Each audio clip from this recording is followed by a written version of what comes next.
Eduardo, você está em casa, cara. Você não tem noção do tamanho da admiração que a nossa família tem por você e pela tua família. E eu quero agradecer por demais a confiança que você depositou e deposita em nosso trabalho, a ponto de aqui estar, né, despendendo do seu tempo aí nos Estados Unidos para conversar com a audiência da Auriverde. Seja bem-vindo, Eduardo. Eu que agradeço, Pitolho, a todos vocês. Na verdade, a minha equipe é de um homem só, era só eu.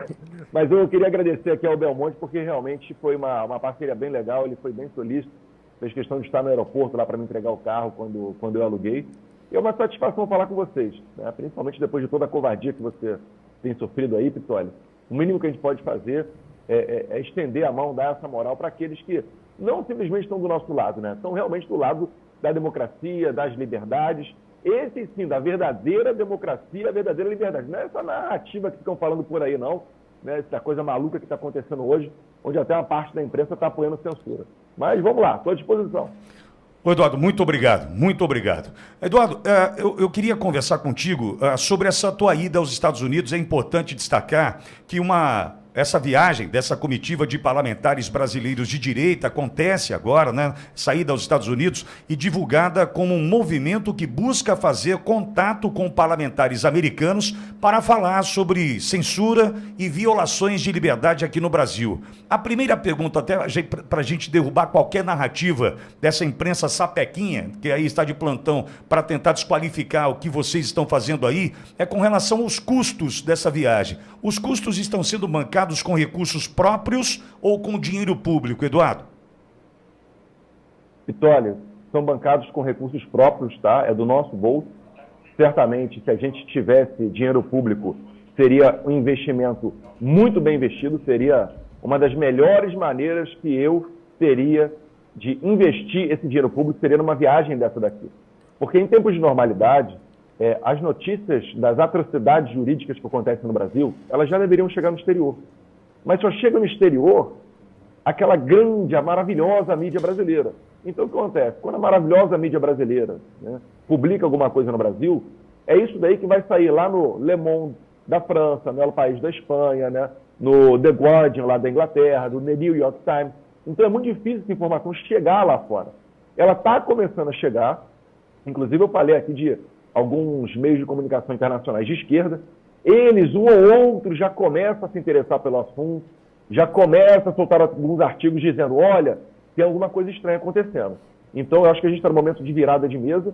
Eu aproveitei a minha boa recepção internacional aqui, que já fui presidente da Comissão de Relações Exteriores do Brasil, né, deputado mais votado da história, filho do Jair Bolsonaro. Então, isso daí faz nos abrir algumas portas, a proximidade com a família Trump também. Então, a gente é bem recebido aqui e a gente tem alertado eles. Eu finalizo dizendo que, na recente postagem que eu fiz na minha rede social, é um vídeo do deputado Chris Smith, de Nova Jersey, onde ele fala, olha, a gente vai aqui trabalhar para que nós tenhamos oitivas. Ele está se referindo a ter oitivas de brasileiros em comissões do Congresso americano. Isso daí tem um potencial gigantesco para atrair a atenção para o que está acontecendo com o Brasil. É um pouco complicado, por quê? Porque isso só vai ser possível ano que vem. Ano que vem é ano eleitoral nos Estados Unidos. Esse vai ser o foco central das matérias de lá. E também concorre, né, com as questões da guerra da Ucrânia, a guerra que acontece em Israel. Mas ainda assim, eu acho que pode haver um bom espaço para a gente levar essa coisa tudo que está acontecendo aqui. Eu abro falando o seguinte, você sabia que tem um deputado condenado a 9 anos porque fez um vídeo no celular? Condenado à prisão, cumprindo pena de cadeia, né? É o caso do Daniel Silveira. E depois eu falo, esse cara ainda recebeu perdão presidencial e ainda assim está preso? E aí você começa, eles entendem o tom da situação que o Brasil está vivendo. Agora, Eduardo, por que se encontrar com parlamentares americanos e não com parlamentares cubanos, venezuelanos ou da Nicarágua, por exemplo? Os Estados Unidos, ele é o farol da liberdade, é a referência, né? A nossa Constituição e o nosso sistema judiciário aqui foi influenciado pelos Estados Unidos, foi influenciado também por Portugal, uma questão processual garantista, mas, né, nos Estados Unidos é onde está a ONU, está em Nova York, é onde está a OEA, está lá em Washington, D.C., né, onde estão parlamentares influentes. Então, quando a gente leva para lá, a gente não está apenas levando a um parlamentar de outro país, a gente está abrindo a porta para vários outros, né, outras possibilidades de ação. Pode ver, a nossa comitiva teve que se dividir devido a um choque de agenda. Uma parte foi para a Heritage Foundation, que é o maior think tank do mundo, né, o local mais bem estruturado, com o maior orçamento do mundo para debate de ideias. É aquilo que eu tento copiar no Brasil com o Instituto Conservador Liberal. E uma outra parte, Pitoli, foi para a OEA. A OEA, ela tem dentro dela ali a Comissão Interamericana de Direitos Humanos. Então, ela busca julgar casos de violações de direitos humanos. Nós temos vários processos dentro da OEA. Várias pessoas já entraram, né? Carla Zambelli, Rodrigo Constantino, Daniel Silveira, Otávio Facuri também já foi em outros tribunais internacionais, São José da Costa Rica. Só que esses processos estavam muito morosos, não tiveram ainda a celeridade e a urgência que as matérias pedem. Carla Zambelli foi ano passado para Washington, D.C., ela entrou com o seu processo, hoje ela não pode fazer a mesma coisa porque ela está sem passaporte. Então, a gente foi lá falar, olha, o que está acontecendo, sabe? Será que não vão dar andamento nesses processos? Para botar um pouco de lenha nessa fogueira, porque senão a próxima vez que a gente retornar aos Estados Unidos, não vai ser para levar uma carta aos congressistas americanos falando somente da situação do Brasil. Vai ser para levar uma carta também alertando sobre a OEA que está sentada em cima desses processos. Isso não é justo, até porque quem paga o salário e a estrutura da OEA, a Organização dos Estados Americanos, lá nos Estados Unidos, é o contribuinte brasileiro. O Brasil é o terceiro país principal a contribuir com a OEA. Agora, Eduardo, quais são os próximos passos após esse contato? Nós estabelecemos agora um canal de diálogo, né? Nós vamos trabalhar para que sejam feitas essas oitivas lá no Congresso americano. E essas oitivas não é como uma audiência pública no Brasil. Elas já sinalizam um problema grave. Dali abre-se também a oportunidade, que já aconteceu em diversas vezes, né, de você criar um projeto de lei, de você ter um debate mais profundo sobre aquela matéria. Isso daí arranha a imagem do Brasil internacionalmente. Isso pode criar pressões internacionais para que o Brasil se adeque às democracias mais modernas, para que nós, ou melhor, se adeque não, para que nós retornemos a um estágio de normalidade. Então a gente vai lá arriscando o nosso pescoço com recursos próprios para tentar fazer, né, pressão para que as coisas mudem aqui no Brasil. Existem pessoas ainda que estão presas devido aos atos de 8 de janeiro e que, se fossem traficantes ou assassinas, estariam soltas. Isso é desproporcional, né?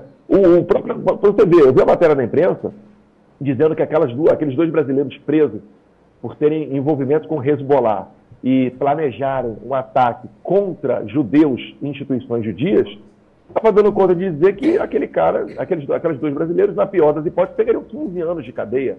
E é certo que não vão pegar 15 anos de cadeia se forem condenados.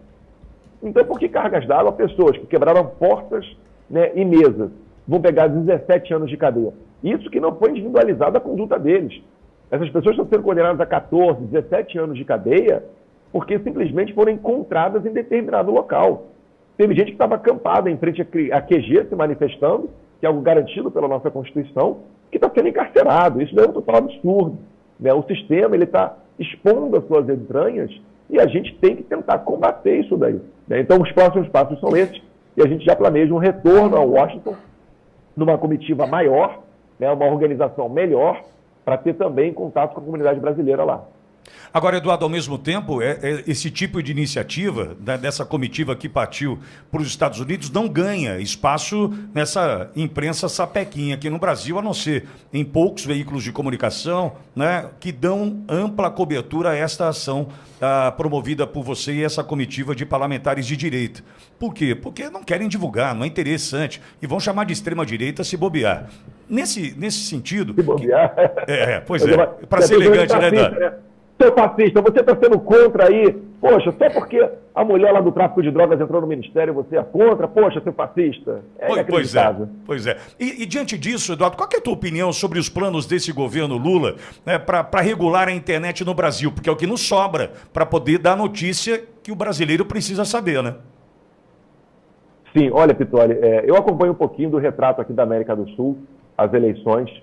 Você pode ter certeza, se o Javier Milei está no segundo turno de uma eleição da Argentina, tendo iniciado um movimento somente 3 anos atrás, se o José Antônio Cast, na minha opinião, já é virtualmente o próximo presidente do Chile, né, se a aprovação do Petro na Colômbia, do Foro de São Paulo, né, ex-guerrilheiro, que não vê diferença ou melhor, não sabe o que é pior, se é o petróleo ou se é a cocaína, conforme o discurso dele lá nas Nações Unidas.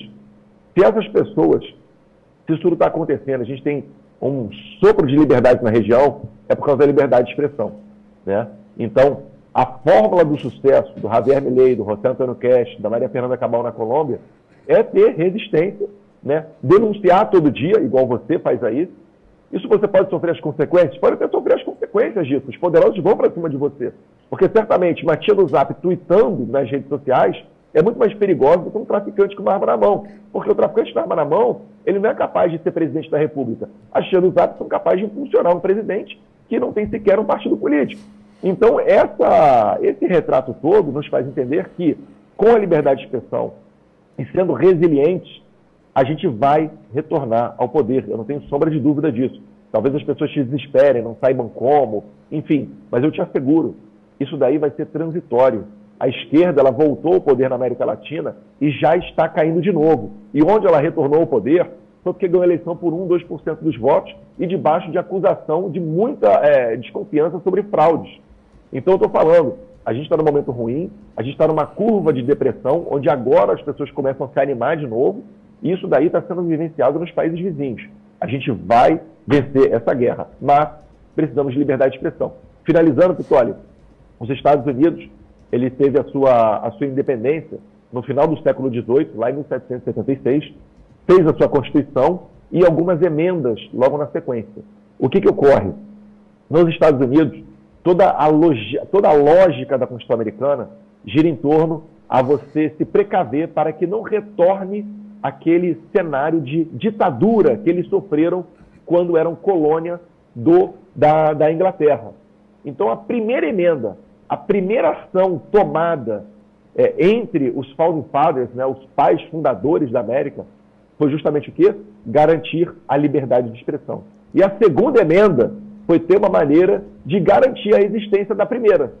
Então, a segunda emenda é o direito às armas, para que, se for preciso, você possa formar milícias para derrubar um governo ditatorial. Isso daí repercute. Tem também um artigo na Constituição venezuelana que vai mais ou menos no mesmo sentido, né, de você poder derrubar um governo ditatorial e assim por diante.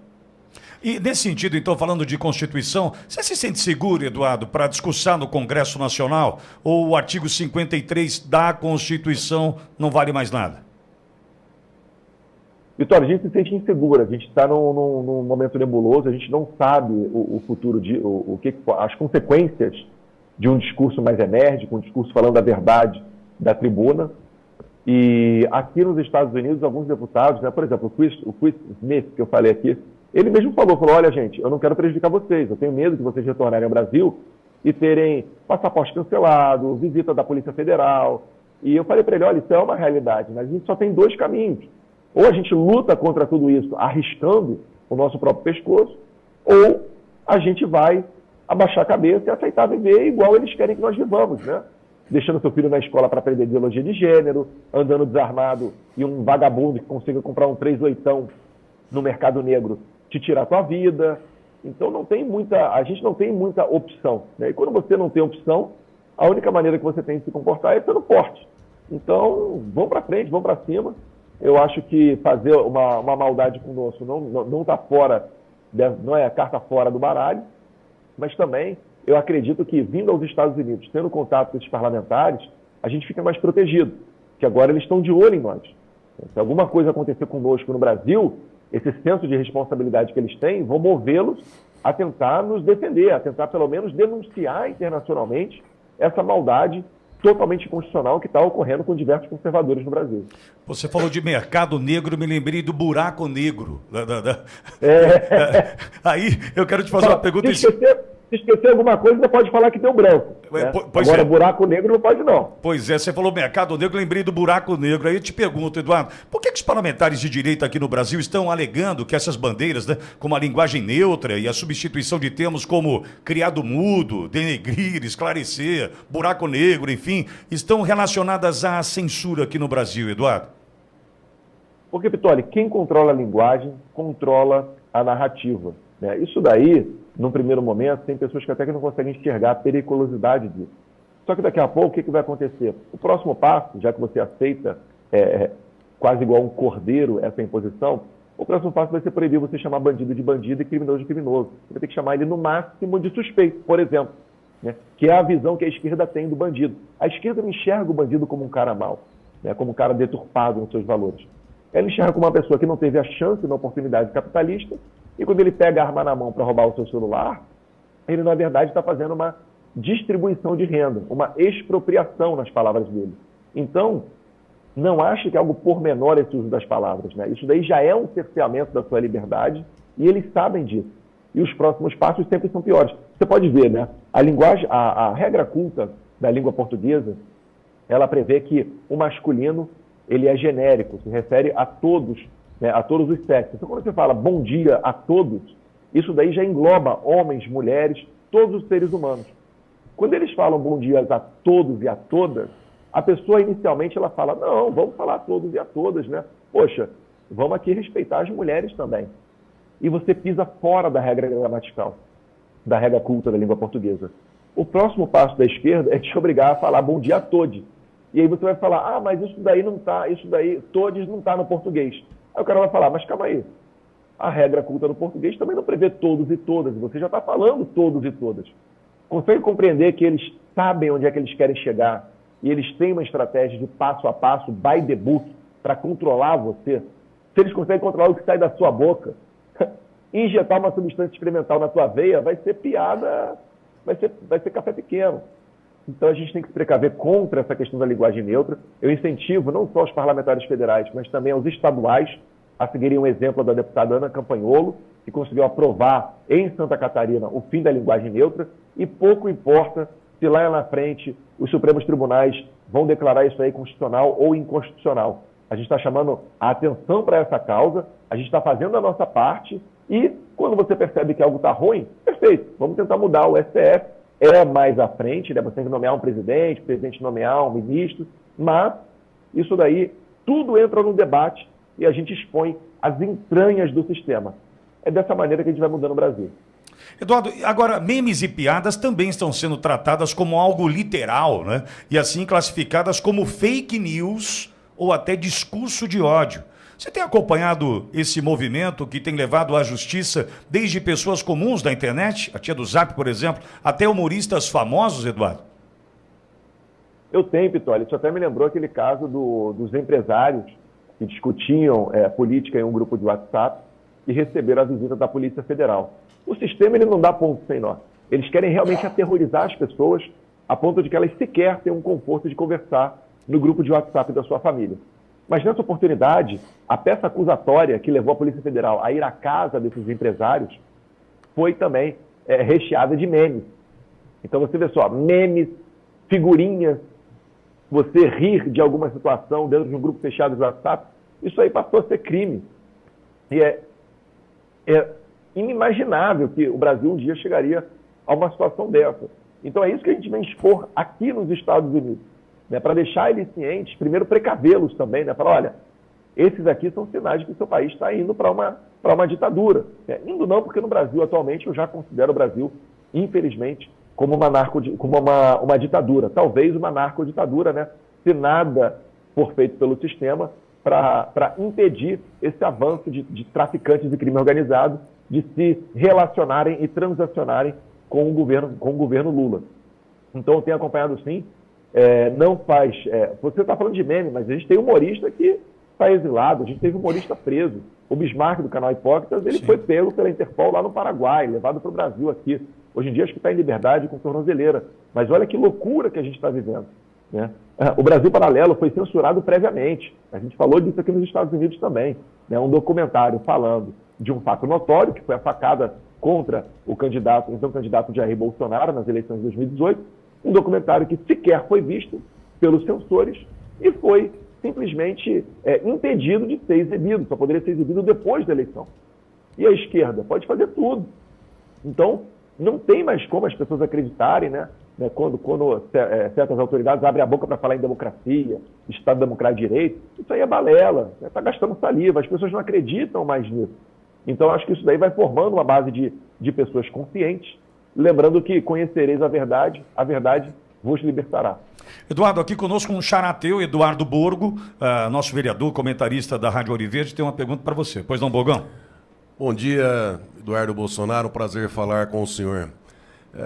Deputado, eu tenho uma visão, a gente vem falando bastante sobre esses fatos aqui na rádio, que a eleição do Trump nos Estados Unidos ajudaria muito o Brasil, o conservadorismo, enfim, os princípios pelos quais nós lutamos. Mas um fato que é muito importante, eu considero como o mais importante, é a conquista do Senado Federal. 2026 nós teremos aí a troca de 2/3 do Senado e no estado de São Paulo nós temos um senador que ocupou a cadeira do Major Olímpio, que a gente não vê nenhuma manifestação dele, enfim, a maioria dos paulistas não sabe nem que existe. Seria muito importante que o senhor viesse a disputar uma cadeira do Senado. Parece cedo, mas é um conjunto de normas, um conjunto de lutas que nós temos que ter, e eu vejo como mais importante a eleição do Senado em 2026, até para colocar um freio nessa fome que tem o Supremo. Daí eu pergunto ao senhor, existe a possibilidade do Eduardo Bolsonaro vir candidato ao Senado em 2026? E mais, como segurar o fogo amigo, deputado? Borgo, é uma boa pergunta. Eu fico feliz por um lado, né, da sua pergunta. Agora, por outro, realmente é um pouco complicada, porque quando você começa a ser projetado para assumir um cargo dessa importância, e como são apenas 2 vagas na eleição de 2026, você começa também a atrair inimizade daqueles que pretendem disputar a mesma cadeira. Eu acho que esse assunto do Senado ele vai ser resolvido pouco mais do que um ano antes da eleição de 2026. Agora, a gente segue trabalhando, né, para prestar o melhor serviço possível enquanto deputado federal. Fico feliz com a sua pergunta, mas ainda não é o momento da gente entrar nessa seara, não. Tem muita água para passar embaixo da ponte. Eu acho que os nossos senadores eles poderiam, certamente, ser mais combativos, em que pese o Senado ter aquela visão de ser uma casa mais tranquila do que a Câmara, mas, por exemplo, a reforma tributária, só o astronauta, né, o senador Marcos Pontes, votou contrária a essa reforma tributária, que vai aumentar o imposto brasileiro. Né? O brasileiro não merece pagar mais imposto. Isso vai empurrar o empresário para a ilegalidade, vai afugentar investimentos do Brasil, várias pessoas que iam abrir, né, uma mecânica, uma padaria, não vão mais fazê-lo. Então, o desemprego ele tende a aumentar com essa reforma tributária, que pode até simplificar em um ou outro ponto. Mas o PT não pretende abrir mão de arrecadação. E isso daí é justamente o contrário do exemplo de sucesso do governo Bolsonaro. Quando o Bolsonaro, junto com o liberal Paulo Guedes, reduzia tributos, desburocratizava a nossa economia, isso daí era o motor que atraía os empregos para o Brasil. O Brasil chegou a ter com o Bolsonaro, né, durante o período de Bolsonaro, 14%. Bolsonaro saiu do governo deixando um desemprego a 7,9%. Né? Enquanto outros países tiveram queda do PIB de 10%, como é o caso da Espanha, na pandemia, o Brasil caiu menos de 4%. Foi elogiado pelo Banco Mundial, pelo FMI. Então a gente vinha numa boa pegada econômica. Agora, com o governo Lula, ele está fazendo justamente o contrário de tudo que nós dissemos, de tudo que nós fazíamos. E é até, entre aspas, engraçado de ver que tem eleitor, e não é pouco, eleitor do Lula, dizendo que é arrependido de ter votado nele, porque agora a sua comprinha, a sua blusinha lá da Shopee, que ia custar pouco dinheiro, ela vai ter que pagar o dobro dessa blusinha, porque ela vai ter que pagar imposto. Então, realmente, o Brasil está no caminho muito errado. Eu acho que isso daí vai abrir brecha na eleição de 2026 para a gente renovar o Senado. E o Senado realmente, Borgo, é a casa mais importante. Porque na famosa teoria dos prêmios e contrapesos constitucionais, é o Senado que dá uma parada no STF. Quando o STF começa a pisar fora das 4 linhas, são os senadores que votam o impeachment ou abrem processo de impeachment contra os ministros do STF. Eu acho até, finalizando, que apenas de abrir de maneira inédita um processo de impeachment contra um ministro do STF, isso já seria grande coisa, isso já teria um efeito muito concreto em brecar os ímpetos ditatoriais de certos ministros do STF. Eduardo, conosco também Emílio Keber. Emílio, Eduardo Bolsonaro está na sua escuta. Bom dia, deputado Eduardo Bolsonaro. Brasil. Bom dia, deputado Eduardo Bolsonaro. Muito feliz também de reencontrá-lo aqui. Primeiramente, eu queria só agradecer pela sua participação no livro A Cara da Nova Direita do Brasil, que é um livro que também vai retratar a formação e o perfil da nova direita do Brasil hoje. E a minha pergunta para o senhor aí é bem simples, né? O senhor participou, esteve na Argentina no primeiro turno das eleições e agora, neste domingo, nós teremos o segundo turno lá na Argentina. Qual a sua expectativa em relação às eleições na Argentina e as chances do Javier Milei? Boa pergunta, Emílio. Ontem foi o encerramento de campanha. O Javier Milei, ele é muito parecido com o Bolsonaro nesse ponto. Por onde ele passa, ele arrasta uma multidão. Ele tem um discurso antissistema muito forte. Enquanto que o Massa, que é o concorrente dele, apoiado pelo Lula, pelo Foro de São Paulo, é aquele candidato fabricado por marqueteiros, né, que segura as suas emoções para falar tranquilo, para tentar passar serenidade, e aí ter a oportunidade de acusar o seu candidato de radical. O Massa, ele tem tão pouca estrela que o seu sucesso eleitoral no primeiro turno se deu basicamente por uma campanha de difamação e de medo contra o deputado Javier Milei. Vale lembrar que vários parlamentares argentinos, vários parlamentares da esquerda brasileira, né, figuras como Jandira Fegali, Boulos, dentre outros, eles postaram ao mesmo tempo um vídeo denegrindo a imagem de Jair Bolsonaro e o associando com Javier Milei. Se fosse a gente da direita, iam dizer que era gabinete do ódio, né? Que era algo pré-ordenado para atacar a democracia. Então você vê que não muda muito o debate e as atuações, né, da Argentina e Brasil. Isso posto, Emílio, o Javier Milei, eu acho que ele é favorito, tá? Ele tem um leve favoritismo. Ontem, no seu encerramento de campanha, ele esteve com a segunda colocada, a Patrícia Burit. Se todos que votaram na Patrícia Burit votarem no Javier Milei e todos os eleitores do Javier Milei comparecerem novamente às urnas, o Javier Milei ele está eleito. Outros candidatos de menor expressão, quarto colocados, também apoiam o Javier Milei. Então, na verdade, está se formando ali uma coalizão contra o chamado kirchnerismo, que poderia ser o lulopetismo do Brasil, contra a esquerda. Então, isso daí me faz pensar que o Javier Milei ele é o favorito. Tem pesquisa eleitoral lá para tudo quanto é dado, tudo quanto é lado, né? É bem o estilo Brasil também. Depender de quem paga lá, leva a pesquisa eleitoral. Mas eu creio muito na vitória do Javier Milei, até porque lá não são urnas eletrônicas. Eu pude estar presencialmente fiscalizando o processo eleitoral. Ninguém me pediu de absolutamente nada dentro do colégio eleitoral americano, argentino.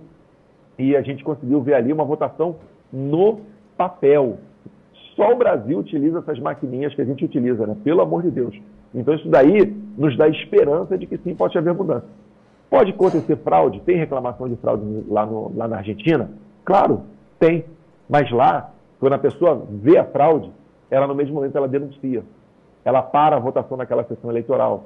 Ela exige a volta da normalidade naquela sessão eleitoral. E no Brasil? No Brasil, mandam você ir para casa falando que está tudo certo. E se você continuar reclamando, você é fascista e agora, quem sabe, até parar na cadeia. Né?